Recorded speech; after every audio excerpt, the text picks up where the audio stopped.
आदित्य आईने के सामने खड़ा हुआ। आईना काला पड़ गया, हाथ बाहर आया और उसे अंदर खींच लिया।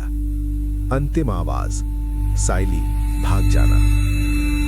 सुबह हॉल 302 खुला। साइली जिंदा थी, आजाद थी, लेकिन आईने में अब एक आदमी कैद था, आदित्य, और उसके पीछे अनुष्का खड़ी थी, मुस्कुराते हुए। हॉल नंबर 302 कभी खाली नहीं रहता, बस जिसे हम बचा लेते हैं वही हमारे अंदर जिंदा रहने लगता है। हॉल नंबर 302 से निकलते ही साइली बेहोश हो गई। उसे अस्पताल ले जाया गया।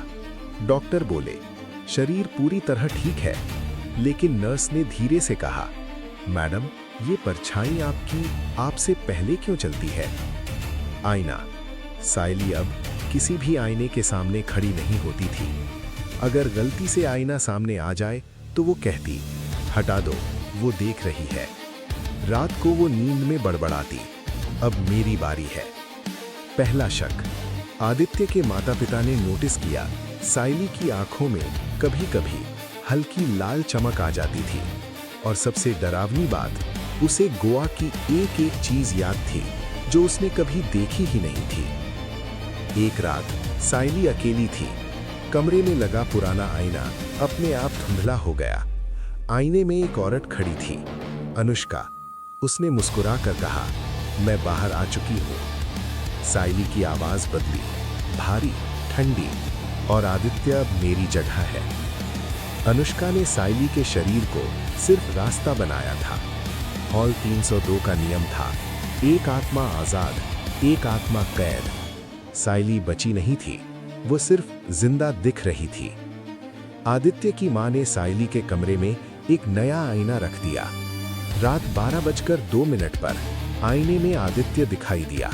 उसने बस इतना कहा, आईना मत रखना, लेकिन देर हो चुकी थी। अगली सुबह घर का आईना टूटा मिला और साइली गायब थी। आईने पर खून से लिखा था, 302 अब यहां है। Part 3 and. हॉल नंबर 302 अब सिर्फ एक जगह नहीं, एक श्राप है। जो जगह से जुड़े नहीं होते वो इंसान के साथ चलने लगते हैं। साइली की गुमशुदगी। आईना टूटने के बाद साइली अचानक गायब हो गई। पुलिस को कोई सबूत नहीं मिला, न खून, न जबरन ले जाने के निशान, बस घर में अजीब सी ठंड और दीवारों पर गीले हाथों के निशान। घर जो बदलने लगा। आदित्य का घर अब घर जैसा नहीं रहा। रात को दरवाजे अपने आप खुलते और दीवारों से औरत की रोने की आवाज आती। घड़ी हर रात 12:02 पर रुक जाती।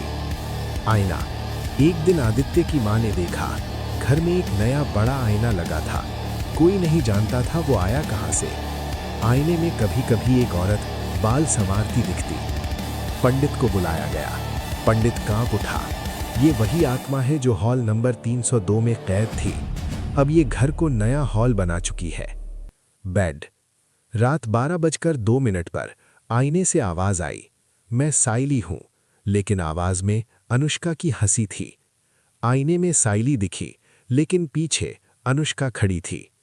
हवन शुरू हुआ, मंत्र पढ़े गए। अचानक आईना टूट गया।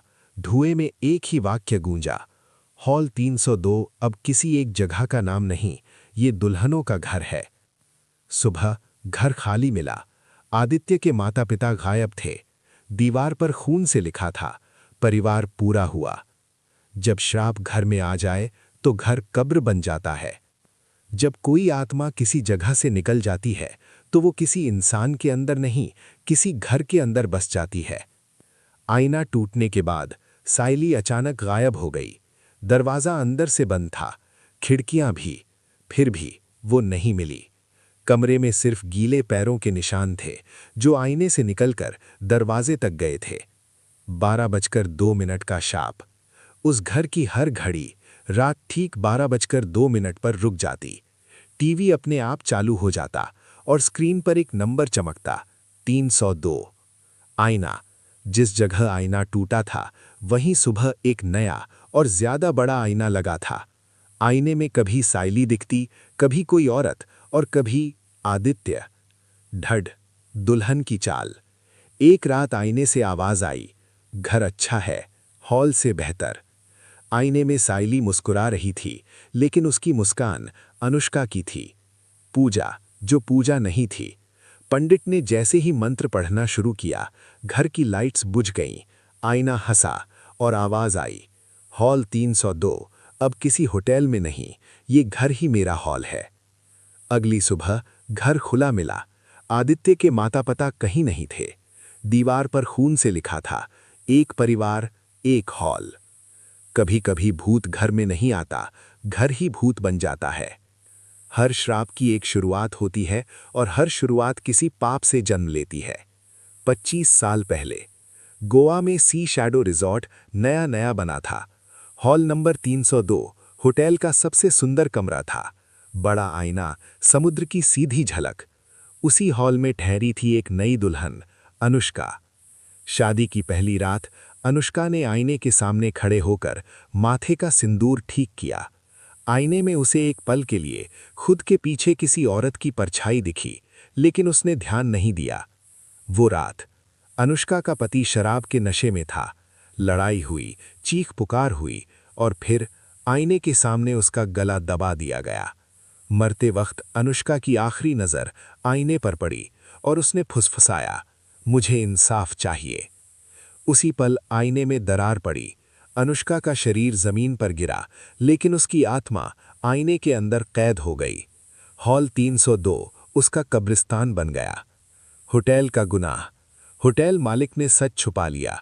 कमरा बंद करने की बजाय नया नंबर दे दिया, 302, ताकि कोई सवाल न करे। और तभी से जो भी नई शादीशुदा जोड़ी उस हॉल में रुकी, उनमें से कोई एक कभी बाहर नहीं निकला। हॉल नंबर 302 अब एक कमरा नहीं, एक श्राप है। कुछ श्राप खत्म नहीं होते, वो बस अपना रूप बदल लेते हैं। आखिरी कोशिश। आदित्य के माता पिता की गुमशुदगी के बाद पुलिस, पंडित और होटल मैनेजमेंट सब इकट्ठा हुए। फैसला हुआ, सी शैडो रिजॉर्ट को पूरी तरह बंद कर दिया जाएगा। हॉल नंबर 302 को जलाकर खत्म किया जाएगा।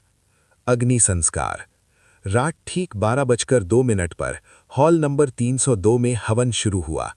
आईना कांपने लगा। दीवारों से औरतों के रोने की आवाजें आईं। आईने में अनुष्का दिखाई दी, पीछे पीछे साइली और आदित्य की परछाइयां। अनुष्का चीखी, मुझे इंसाफ दो। सच सामने आया। उसी वक्त एक बूढ़ा आदमी सामने आया। वही था अनुष्का का पति।